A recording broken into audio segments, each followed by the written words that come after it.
మదనపల్లిలో గత 15 సంవత్సరాలలో జరగని అభివృద్ధి ప్రస్తుత కూటమి ప్రభుత్వంలో స్థానిక ఎమ్మెల్యే షాజహాన్ బాషా నేతృత్వంలో జరుగుతోందని కూటమి నాయకులు అన్నారు.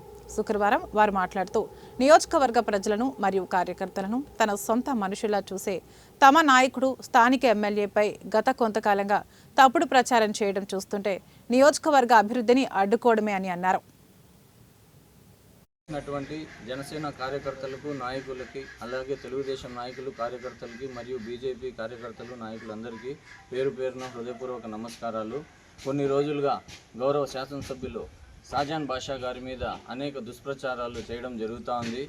ముందుగా ఉప ముఖ్యమంత్రి మరియు ముఖ్యమంత్రి వర్యులకు మేము విన్నవించుకునేది ఏమంటే, కూటమి అభ్యర్థిగా షాజహాన్ బాషా గారిని ఇక్కడ ప్రకటించినప్పటి నుంచి ఆయన కార్యకర్తల్ని నాయకుల్ని కలుపుకునే విషయంలో ఎక్కని మెట్లు తొక్కని గడప అనేది లేదు. ప్రతి ఇంటికి వెళ్ళి అందరినీ అభ్యర్థించి ఎన్డీఏ కూటమి విజయంలో పాత్ర పోషించాలని కీలక పాత్ర వాళ్ళందరినీ విన్నవించుకున్నారు. ఎవరైతే ఆయనతో కలిసి నడిచారో, ఎవరైతే కూటమి విజయానికి దోహదపడ్డారో ప్రతి ఒక్క కార్యకర్తని నాయకుడిని పేరు పేరున గుర్తుపెట్టుకొని అన్నతమ్ముల్లాగా పలకరిస్తూ ప్రతి పనిని ముందుండి నడిపిస్తూ, అదేవిధంగా గత 15 సంవత్సరాలుగా తెలుగుదేశం జెండా మదనపల్లి నియోజకవర్గంలో ఎగరలేదు.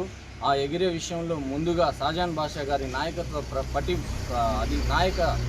పటిమను అందరూ గుర్తించాలని కోరుకుంటూ, అదేవిధంగా ఈ మదనపల్లి నియోజకవర్గంలో గౌరవ కలెక్టర్ గారితో మాట్లాడి 10 కోట్ల రూపాయలు సీసీ రోడ్లకి శాంక్షన్ చేపించి అదేవిధంగా సీసీ రోడ్లను వేపిస్తూ